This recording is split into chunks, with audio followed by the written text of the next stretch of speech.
How do you choose the frequency you use with notes? For thousands of years, nothing was set. In the 19th century, to an orchestra in London, what was A would be more like an A flat to an orchestra in Milan, or a B flat in Weimar.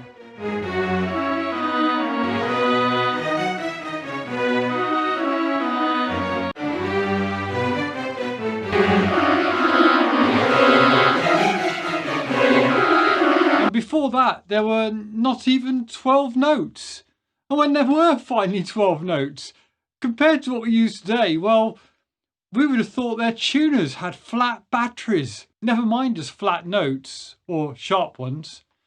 If you are now confused, keep watching and I will try to make it all clear again. As always, my name is Mark and this is my studio tips and sound advice. If you are just starting out, you probably don't even consider the notes or the key. You may just do whatever comes to you and go from there. And that is perfectly fine. But have you ever considered why those particular pitches are used for each of the notes? You could say detune all your guitar strings by the same amount and it would still be in tune with itself. And you could easily sing in tune with it. But if you wanted to collaborate with someone, you would have to let them know what an A is first, or at least what you're calling an A anyway. So, well, they could be in tune with you. So, when did we decide that the A on your tuner should be 440 Hertz or 330 or 660 or 110? They're all A's. But you see, this was not standardized until 1939. I'm sure it was more than just what an A was. Maybe a little musical history is in order. Back from the time before we had 12 notes to our octave. So, where did our Western system of notes come from? Who decided on all this, and why is an octave even an octave? Well, it is very difficult to know what went through the minds of the first human ancestors who created sounds. And we only know, historically speaking, what has been recorded in documents or what we can infer from archaeological evidence. But there are things that are set in stone, as it were, or should I say set in physics. It is highly likely the first sounds were created by our cave-dwelling ancestors. Now, they would have realised that singing together sounded better if they all sang the same progression of notes at the same time. Then, very soon, it is highly likely that some young upstart would have got bored just singing the same as everybody else. And they would have probably started playing around with alternative notes that sounded complementary. Certain sounds work together and some don't, unless you have amnesia or by its common name you're tone deaf. But as they are a minority and rarely even listen to music, never mind taking up an instrument, we shall put them to one side and continue. So the way sounds are linked is down to their frequency. A sound waveform moves up and down a certain number of times a second, and the frequency of this movement vibrates our eardrums in sync with that, and we perceive that in our brain as a sound. It is how well different sounds blend together that determines whether we think it sounds good or bad. I have generated some waveforms in my DAW to demonstrate this whilst we think about it. So if we look at this example, I have generated a frequency of 110 Hertz, which we refer to as A2. I then generated a frequency of 220 Hertz, which we call A3. Exactly double the frequency. And if I combine them, we get this waveform. This produces a nice smooth frequency combination, which to our ears sounds harmonious.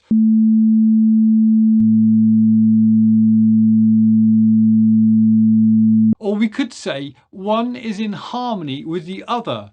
We refer to this relationship as an octave. It sounds nice, but not all combinations of frequencies do sound nice. if we choose a random frequency to combine with our original 110, let's say 115 Hertz, well, that just does not look anywhere near as neat and tidy.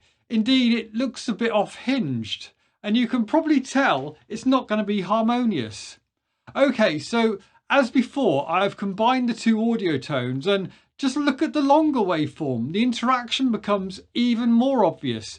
And well, the tone, or should I say noise, well, listen for yourself. It starts with just a single tone, and then I've added the 115 into the mix.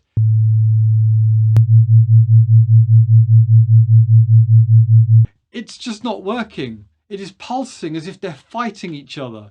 That's not in harmony. Now, I'm sure you have all heard of 440 Hertz. That is what we know as A4. And the reason we don't tend to remember the other notes so well is, well, they're just not really very nice numbers. A flat is 116.5409 Hertz. And middle C, the root that all music refers back to, is 261.6256 Hertz. But anyway, back to octaves. An octave, and what we have standardized today, is based upon musical scales that use a series of 7 notes, the 8th note being the octave.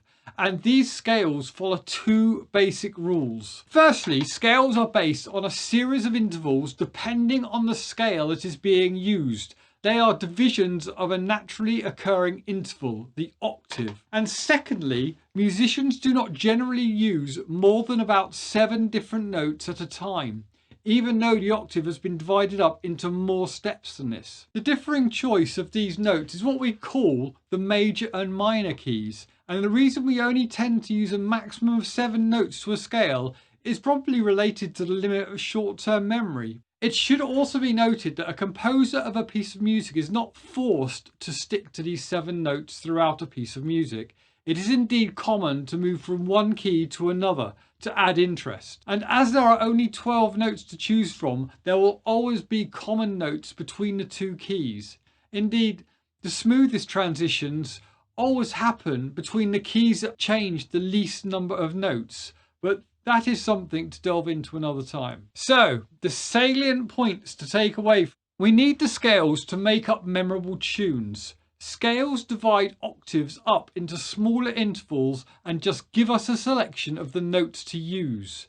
Too few notes in a scale would become boring, and too many would be confusing. Now, it is true that no one person just rolled out of bed one morning and created the system we use today. Indeed, they had no idea about frequency and sound waves vibrating. All they knew was what sounded good to their ears. So, how did it all come to be? Well, come back next week and we can delve into the birth of the pentatonic scale. In the beginning, there were only 5! If you have anything to add, let me know in the comments below, along with any questions you may have. However, understand, this is only the beginning. The story of the birth of music and harmony is a tale of disharmony and conflict, with new ideas ignored and the old ways held on to, with some of the most famous names in science at its very foundations. But that is all still to come. And before you leave, if you found this useful, hit the like button so YouTube knows this and shares it with others. And don't forget to subscribe and click the bell so you get notified when the next video is ready for your enjoyment. Thank you for watching, and I'll see you soon. Goodbye.